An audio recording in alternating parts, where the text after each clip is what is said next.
Comment ça se passe les zinzins de l'espace? C'est Lolo Manga, bienvenue sur la chaîne Manga. En veux-tu? En voilà. Et c'est reparti les amis pour un bilan lecture des familles. Et on passe donc de Jujutsu Kaisen à Sunken Rock. Et oui, changement d'ambiance les amigos. Et ça me fait grand bien. Il y aura donc, je pense, 4 ou 5 bilan lecture Sunken Rock. On a ici l'édition un petit peu deluxe, hein. On a l'édition deluxe de Sunken Rock sortie chez Doki Doki.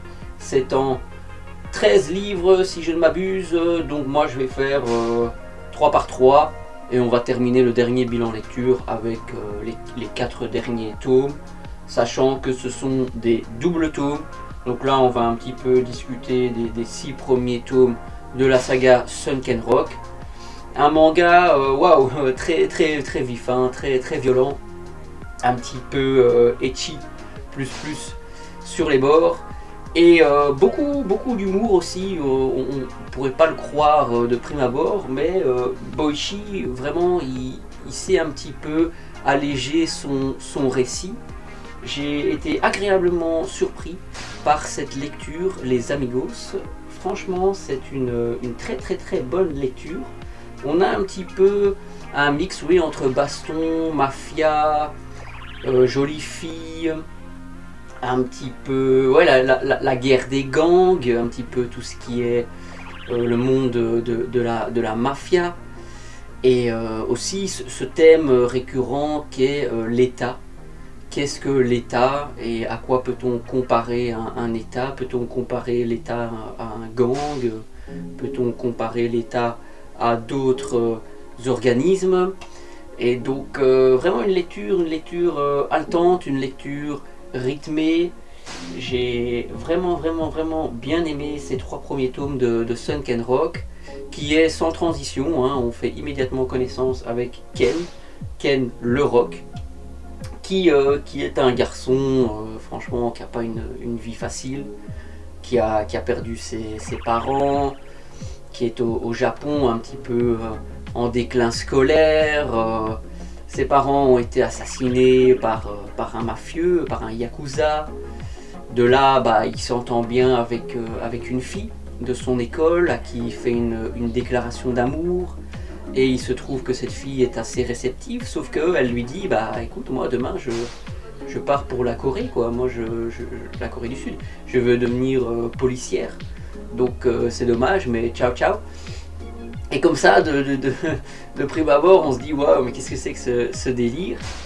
Et donc Ken, c'est un garçon qui aime la baston, qui est assez fort physiquement, qui se bat bien, quoi, avec ses poings. Et de là, tôt ou tard, il se dit qu'il va lui-même partir en Corée pour se refaire, quoi. Il souhaite décrocher un bon boulot, il souhaite recroiser Yumin, cette fille à qui il a fait une déclaration d'amour, parce qu'il a encore l'espoir de pouvoir la séduire.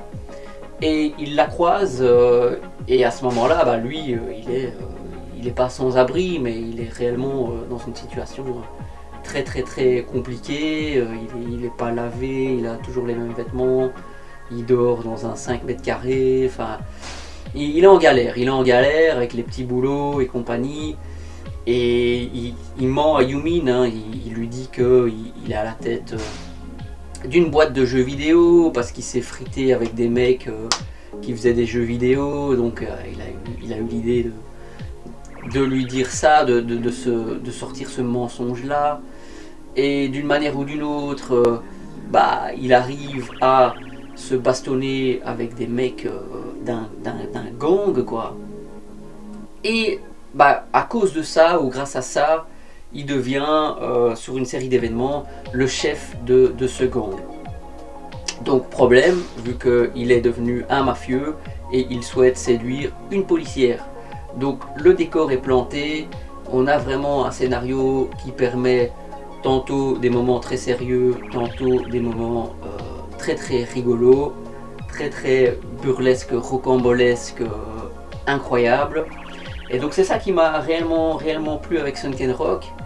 Ça m'a fait du bien cette lecture après Jujutsu Kaisen qui commençait vraiment à être une lecture poussive. Ici au niveau du rythme on est en plein dedans, au niveau des super bastons on est en plein dedans. Boichi il est vraiment dans le haut du panier en termes de dessin, donc ça je vous le recommande vivement. Attention parce que c'est interdit au moins de 15 ans. Les 3 premiers tomes ça va encore, après je suis déjà en train d'un peu lire la suite. Waouh, ça devient ecchi plus, enfin très explicite si je puis dire, donc gare à vous, pour moi il faut quand même être un adulte qui a lu déjà pas mal de mangas pour ne serait-ce que saisir un petit peu tout ce qui englobe l'état et tout ce qui est discuté par rapport aux forces, aux diverses forces qui règnent un petit peu dans notre société. C'est pas, je trouve, interdit au moins de 15 ans, c'est pas un gamin de 16 ans qui va saisir quoi que ce soit à Sunken Rock, si ce n'est juste les bagarres, si ce n'est juste l'aspect rigolo, mais tout ce qui englobe le récit, il faut quand même un petit peu plus, pour moi, d'expérience, de vie, pour un petit peu comprendre et saisir Sunken Rock. J'ai vraiment adoré les 3 premiers tomes qui m'ont donné envie d'immédiatement lire la suite. J'en lis un tous les soirs, c'est très actuel. Donc je sais pas si vous avez déjà lu Sunken Rock, donnez-moi un petit peu votre avis, c'est écrit là. On enchaînera avec le deuxième bilan lecture dans 2 semaines. Pour parler peut-être un petit peu plus en détail des personnages, parce que j'ai pas mentionné Taeso, c'est lui qui le recrute pour être le chef de la bande, qui est mon personnage préféré dans Sunken Rock, c'est même pas Ken, parce qu'il est incroyable ce personnage, il a aussi un passé très sombre, il est beaucoup plus réfléchi comme garçon, je mettrai des illustrations, il est très stylé avec ses longs cheveux sombres comme ça. Il a vraiment un côté très mafieux, très yakuza, ça me plaît beaucoup. La note que je donnerai à ce Sunken Rock, c'est une note de 9 sur 10. Franchement, moi je suis très réceptif à Boichi, au dessin, à ce qu'il raconte, à l'humour. Je trouve que c'est vraiment son chef-d'œuvre à lui, c'est vraiment son manga à lui, de A à Z. Il n'est pas juste au dessin, il n'est pas juste au scénario, on est sur quelque chose de beaucoup plus complet par rapport à l'auteur. Dites-moi, j'espère que vous avez aimé ce bilan lecture. On enchaînera rapidement dans 2 semaines avec la suite. Donc les amigos, un petit like la vidéo, les cocos, un petit abonnement, ça fait toujours plaisir. Merci beaucoup et on se dit à la prochaine sur la chaîne Le Manga. Allez, ciao les gars.